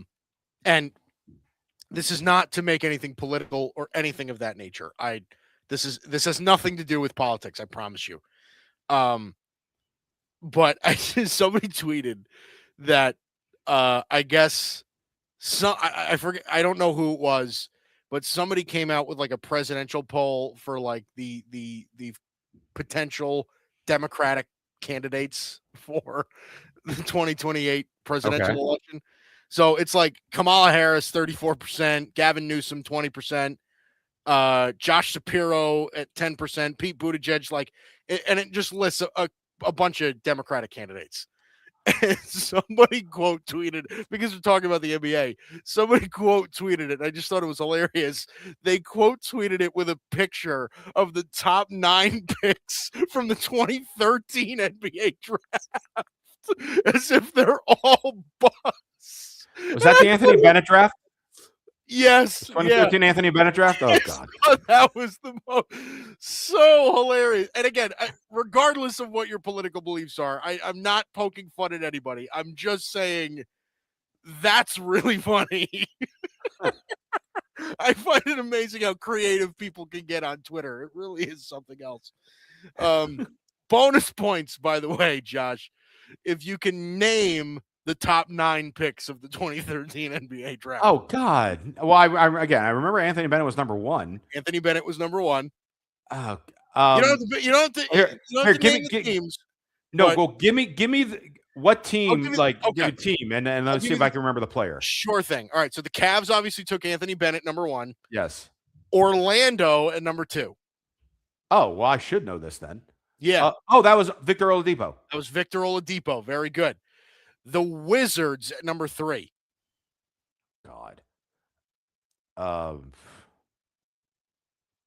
Number 3 in 2013. Mm-hmm. A lot of people thought he might have gone number 1. No idea. Otto Porter. Okay. Number 4, the Charlotte Hornets. I feel like now I'm already doomed. Big Indiana. Big in Indiana. Indiana. Oh, like Indiana University. Indiana University, right. Now let's just move on to another topic because I'm going to fail miserably at the rest of this. Cody Zeller. Zeller was the pick. I would have thought of Cody Zeller. For the Hornets. The 5th for Phoenix was Alex Len. The great Alex Len. Len, who is still playing. He is still in the league. He is still in the league, which is incredible. Is he still in Sacramento? He was there forever. He was there for a long time. The 76ers, then trading with the Pelicans at number 6, took Skytop Nerlens Noel. The guy who I thought was the best player in the entire draft at number 7 to the Kings, how unfortunate it is now for me to say it, was Ben McLemore. But I thought he was the best player in the whole draft. I really thought he was. I mean, this certainly was a draft of studs. Oladipo was by far the best player in this draft. It's crazy. And he became great when Orlando traded him and the draft rights to Domantas Sabonis to the Thunder for Serge Ibaka. That is an actual trade the Orlando Magic have done. We traded Victor Oladipo and rookie Domantas Sabonis for Serge Ibaka. Thinking Serge, we know he was the 4th option at best for the Thunder. He should be our number 1 option. Yeah. We traded him later that same season for Terrence Ross.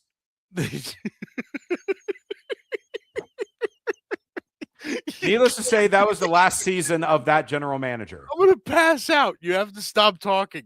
I'm gonna pass out. This is my franchise. This is what the Orlando Magic do. It was an absolute dumpster fire. Yeah. The 8th pick by the Detroit Pistons was maybe the 2nd best player in the whole draft, and that's Kentavious Caldwell-Pope. Who's still in the league? Still in the league, by the way. Won a championship with the Lakers. Won a championship. Came to Orlando, blew it, and then we shipped him off for nothing. And then the Utah Jazz at number 9. He was actually fairly good for a little while. Not a long time, but fairly good. I have no idea. Trey Burke. It was Trey Burke. Oh, I remember him. Yeah. Oh, goodness. So sorry. Again, if I offended anybody, I'm not trying to offend you. I just thought it was hysterically funny. Oh, boy. every Thursday I get very excited to watch Mike speak. What Well, I like this because he is not excited to hear you speak.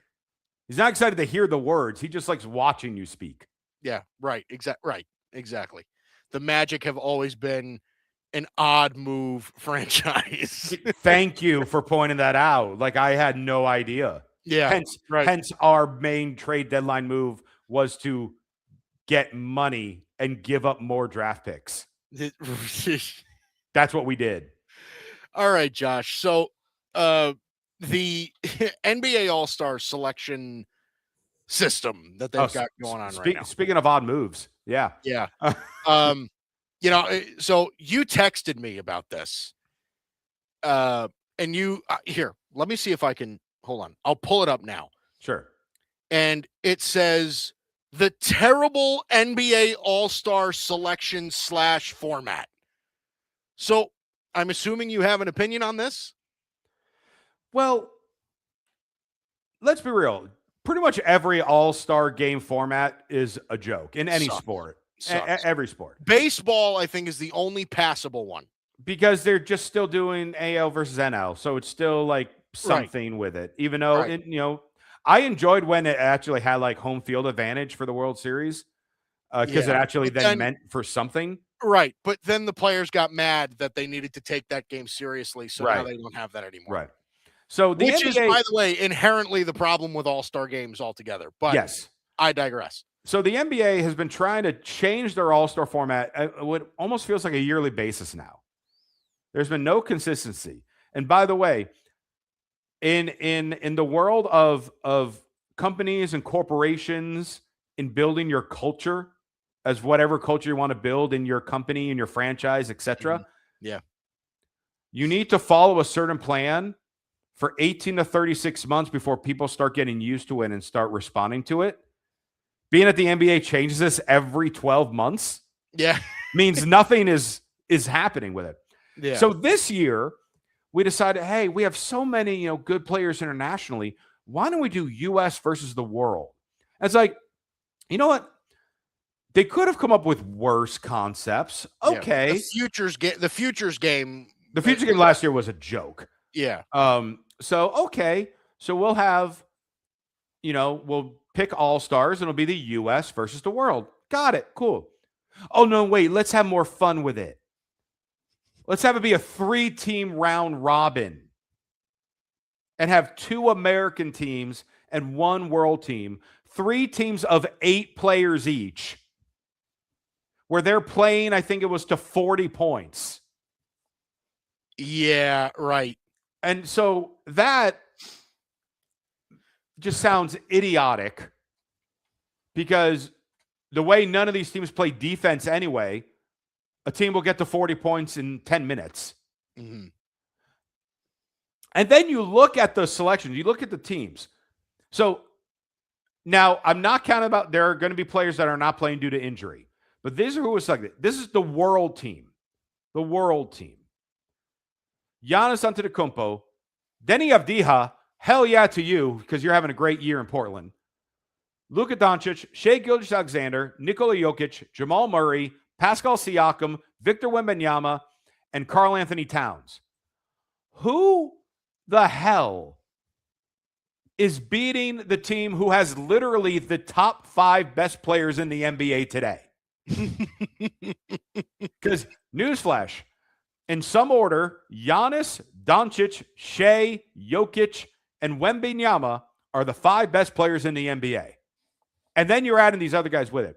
Meanwhile, your American teams are there's the Stars and the Stripes teams. Stars, Scotty Barnes, Devin Booker, Cade Cunningham, Jalen Duren, Anthony Edwards, Chet Holmgren, Jalen Johnson, Tyrese Maxey. Do you think that team can light a candle to the world? Absolutely not. No. And then the Stripes team. Jaylen Brown, Jalen Brunson, Steph Curry, Kevin Durant, LeBron James, Donovan Mitchell, Norm Powell, and Kawhi Leonard, who just got added to the team because they realized they didn't pick enough U.S. players.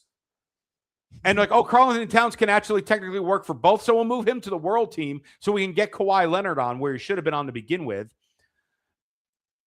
So we have young American team that will get destroyed. And we have old American team that'll also with Steph, Kevin Durant, LeBron James, and Kawhi Leonard. And they'll get destroyed. So what is this trying to accomplish?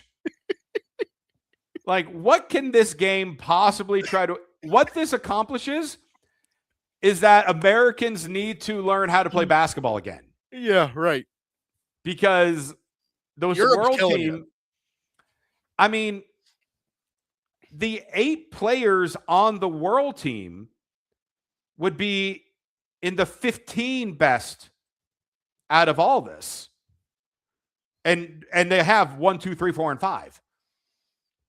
So I don't have a set answer as to what would make the All-Star game better. Because again, they try different things every year. Yeah. But I can assure you, this is not the right answer. Yeah. Listen, I agree with you. This certainly isn't the right answer. I also think that it's what I said before. The thing that is just inherently wrong with all-star games now across all sports is that they simply don't mean anything. Mm-hmm. And players have made them meaningless, right? Yeah. So you've got guys in the NBA who are all-stars, who are MVP candidates that are saying, like, whatever, I don't really care. Like, okay, then if you don't care, then neither are we. Right. If you don't care, why should I? And I don't understand that. I really don't. Like, and this gets perceived as so like anti-player. And I get so much heat for this because, like, I always say, like, if you're in the NBA, like, you're at work, dude. Mm-hmm. Like, I have a job, Josh. So do you. You know what I mean? Like, that's a strong word. Well, like, for our sake, let's just say you have a job, okay? but wait, are you saying this is not your job? But this is we have multiple jobs, okay, Josh? Let's get past the whole job thing. All right. Jeez Louise, God. That's why I almost traded you to Bryson. Anyway. I vetoed it. You did. I have a no trade clause in my contract. Barry set me up with a no trade clause. Good. Yeah, they're great. Awesome. Yeah, you're stuck with me. In other words, but I can't even get out what I'm supposed to say because I'm laughing too hard. I see now I lost my train. See, now I can't even talk. Now I really can't talk. We were just talking about how the players don't care about the All-Star game. Well, right. They certainly don't care. But here we go. Like, if I ever said, like, I don't ever want to go to this work function that, but it was like a thing that, like, it was required type deal. It was required for you to go. Mm-hmm. Like, they'd be like, well, dude, what the hell? Like, yeah, like, you have to go. Mm-hmm. And then if I don't go, I'd get fired. Mm-hmm. Right? Like, the NBA doesn't work that way. Like, I really feel like athletes don't truly understand how privileged they are. Like, honest to God. Like, if you want people to care about your all-star game, then you have to care about it yourself. You can't pretend like it's meaningless. Okay? Like, and players are making so much money nowadays that it's like if you tried to give them money, right? If the incentive was money, they wouldn't care. Yeah. Right. Every player on the winning team gets $1 million. Okay. I'm going to go burn it in my fire later. Like, that's what it is.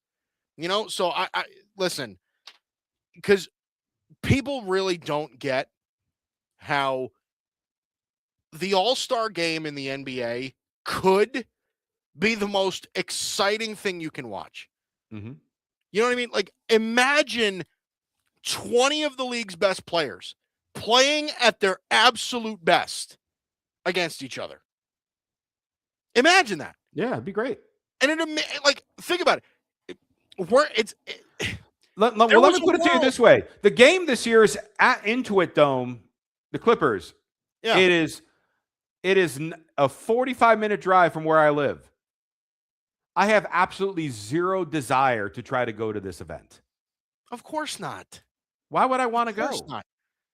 They could, Josh. They could make the tickets $5, and people would still not be that interested. Yeah. If I feel like watching it, I'll watch it on my couch. There's no urgency for it at all. So I don't know. And it's not just the NBA. It's in every sport. Yep. It genuinely is in every sport. Okay. We'll take one more break. When we come back, Josh, did you know that the Super Bowl was this weekend? Wait, that's this weekend? It's this weekend. Can you believe that? We got to make our picks. We will make our picks. Coming up next.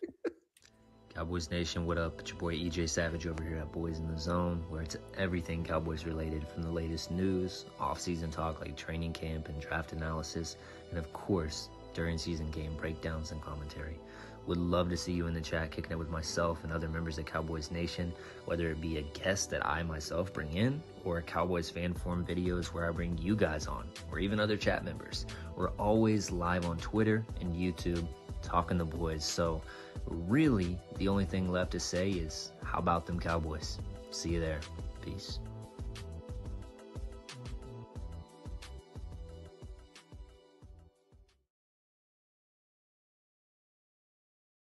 Hey, what's going on? My name is Tim Barnett, and welcome into the Boston Sports Summit. If you're a fan of any of these four teams right here, or you're like me and you love all four of them and you follow them religiously, you're a big fan, this is the show for you. The big thing with this is real commentary and authenticity. I'm going to tell you like it is. If we're great, then we're great. But if we suck, I'm going to tell you that we suck and we need to improve. I'm also not afraid to call out our ownership or front office for making bad decisions, just like I'm not afraid to call out our coaches or our players for screwing some things up or doing great. All right? Because that's what this show is all about. It's about authenticity. So listen, if you're a fan of any of these teams or you're a fan of all four of them, check me out, the Boston Sports Summit, every Wednesday, live at 7 p.m., and it's electric, all right? We're going to go into some great detail about the Sox, Patriots, Celtics, and even the Bruins. And hey, you might even get a guest appearance from my little puppy here. So, it's a great show. Don't forget to tune in every Wednesday, 7 p.m. You can also follow me on all socials, on Instagram, X, and YouTube, Boston Sports Summit. So check us out. It's a great show. It's a great time. Hope to see you there. God bless. What's going on, y'all? It's Arthur Hurst from the Grid Network, letting y'all know to check out the Saturday morning tailgate starting at 10 Eastern every Saturday. Check us out on YouTube, X, Instagram, wherever you get your podcasts. Tune in for some humor, some great analytics between me, my boy Bryson, and Tim. Again, Saturday morning tailgate every Saturday at 10 Eastern on the Grid Network. See y'all there.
All right, here we go. We are back and finally done talking about the NBA. Are we though? I think so. I think so, Josh. I think we're done talking about the NBA. Super Bowl Sunday is this weekend, the biggest game of the year. Seahawks, Patriots in San Francisco. Seahawks are 4.5-point favorites in this game, Josh. We talked about it a little bit last week, but have our opinions changed? And who we picking? I mean, look, this is going to get posted on Saturday for what our picks are going to be. Sure.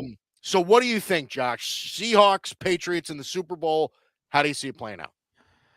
I think this could be a situation where we see defensive touchdowns from both teams. Yeah. I definitely think we're going to have a Seattle defensive touchdown. Because I do believe well, A, that's what they do, and B, Drake May really hasn't played well in the playoffs and has turned the ball over several times. Yeah. I can also see, though, Drake May, once like the jitters get off, him starting to mount a comeback with some unique big-time play, whether it's to Kayshon Boutte or to DeMario Douglas. I see Shaheed for Seattle having a monster play. Yeah. I see the vet Cooper Kupp trying to help because the Patriots are going to be double teaming JSN all game. I'm saying lots and lots of cool defensive things, yet I'm going with the over in the points because the over is 45.5. I think Seattle opens up with a big lead. Patriots make a good comeback, but then late in the third, Seahawks pull away with a multiple score Super Bowl win. Give me Seattle 31, New England 20. You know, we do think quite alike, Josh. And maybe that's because over the past few months, we've spent a decent amount of time together. But I was thinking around the same thing. I do think that it's absolutely possible that we could see a defensive touchdown from Seattle. I think that that's a real thing. We could see it from both sides, but I think the way that I'm looking at this game is on the topic of Drake May. Okay. Second year in the league. Okay. This is a guy who, I mean, obviously at this point, has not played well in the playoffs. Bad weather, bar none. But I will say this. From Seattle's perspective, they, in my mind, they have a quarterback that is playing with house money. Oh, my God, yes. I think Sam Darnold is a guy whose career was over. Mm-hmm. Right? Sam Darnold. His career was over 2 years ago. His career was over more than that. Sam Darnold was going to be a career backup. Yeah. And that was going to be it. That, like, he was a bust. Like that, he was going to be a backup. Then goes to Minnesota and has this wild resurgence out of nowhere. Nobody expected it. Nobody would have thought that Sam Darnold would turn into the player that he is with the Vikings last year. Then comes to Seattle on a big contract. They give him a chance, and it's all working. I mean, Sam Darnold, I think, is just happy to be there. Now, for sure. Let's not pretend like he's going to ignore all the pressure. There is pressure. But Drake May's a kid, right? Drake May's a kid whose legacy starts now. Sam Darnold, win or lose, it doesn't matter. His career was over. If he becomes a Super Bowl winner, great. That's a hell of a story. Mm-hmm. If he becomes a Super Bowl loser, it's still a hell of a story, Josh. Yeah, he's got nothing to lose. He's got nothing to lose. Listen, I think this could be an exciting game to the point of this game could be over in the second quarter. Wow. Okay. I think this could be, and I'm not saying it's likely, I think this could be a near blowout win for Seattle. I think this could be a big, big time win. I would say, I was going to say 34-20. Okay. So around what I was saying. Yeah. Right. But I'm thinking maybe even more. I'll say 37. I'll say 37-19. Seattle wins the Super Bowl over the Patriots. Okay. So that's what I'll say. So we were both saying Seattle will win the Super Bowl. Now let me throw this at you. Super Bowl MVP. Most commonly, it's the quarterback. Mm-hmm. So if Seattle wins, very strong chance, and obviously the odds are in favor of Sam Darnold then winning Super Bowl MVP. Take quarterback out of it. Okay. Who do you think could be a dark horse to win Super Bowl MVP? And in this case, we're saying Seattle, so it's got to be someone on Seattle then. Yeah.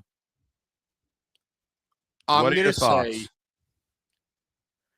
my underdog for Super Bowl MVP is A.J. Barner. Ooh. By the way, in case I know you're not a gambling man, but A.J. Barner for MVP of the Super Bowl is plus 10,000. I might just have to throw a buck on that. Might have to throw a buck on that, Josh. I will say this because again, I'm going with Seattle as well, obviously. So if I were to pick a dark horse Super Bowl MVP, I mentioned him when I brought up the breakdown of the game. I know you're going to say. What am I going to say? Rashid Shaheed. Other guy that I brought up. But Shaheed could very well do it. Shaheed, his odds honestly aren't bad. Shaheed is plus 3,000. But you know what? For a fun dark horse, give me the second person in NFL history, only other one being Tom Brady, to win Super Bowl MVP for two different teams. Cooper Kupp. I was thinking about Cooper Kupp.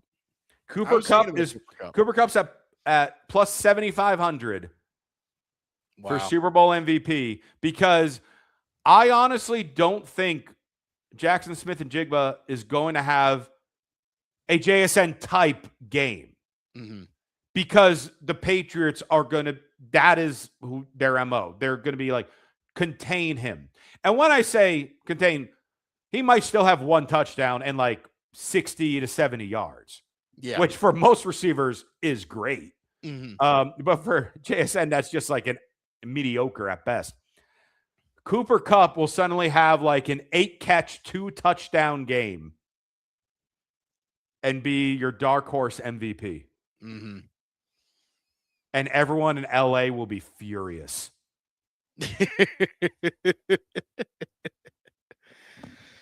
Oh, boy. All righty. That does it for us. Seahawks. We both got Seahawks over the Patriots on Sunday. Together we sing, Josh. You are listening to Mike Guido and Josh Tariff. Buckle up! We will see you next week, next Thursday, every Thursday, 7 o'clock Eastern. We'll have a Super Bowl to talk about. The Grid Network. We will have a Super Bowl to talk about.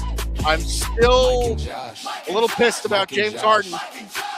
Hey, still trying to figure that out in my head. Buy that James Harden jersey now. You then try to sell in about 3 months when he gets traded. See you next week.